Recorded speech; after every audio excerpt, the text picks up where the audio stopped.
আমার যেটা ধারণা যে আমাদের সমাজের 90% লোক তারা জানে না হক্কানি পীরকে ওলি আউলিয়া কারা।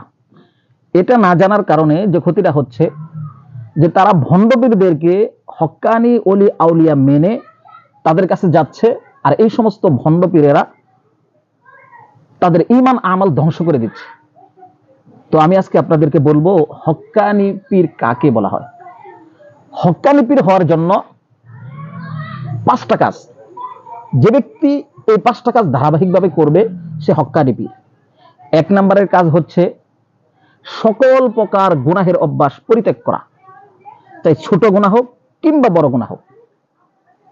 2 নম্বরের কাজ হচ্ছে সকল প্রকার ফরজ ইবাদত গুলো করা, নাকি 5 ওয়াক্ত নামাজ ফরজ ইবাদত এটা করা, রমজান মাসের রোজা রাখা এটা ফরজ এটা করা, সামর্থ্য থাকলে যাকাত দেওয়া, সামর্থ্য থাকলে হজ আদায় করা, এগুলো ফরজ ইবাদত। এমনি ভাবে পর্দা করা।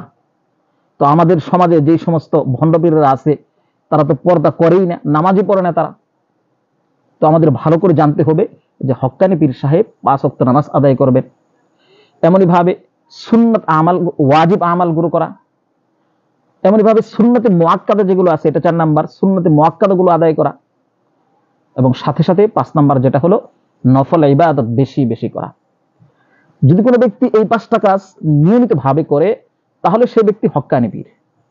তো যে ব্যক্তি সকল প্রকার গুনাহ ছেড়ে দিবে সে জাহান্নাম থেকে মুক্তি পাবে, জান্নাতে যাবে। যে ব্যক্তি ফরজ এবং ওয়াজিব ইবাদত গুলো করবে সে জান্নাতের অধিকারী হবে। আর যে ব্যক্তি সুন্নতে মুআক্কাদা গুলো আদায় করবে সে নবী সাল্লাল্লাহু আলাইহি ওয়াসাল্লামের শাফাআত পাবে।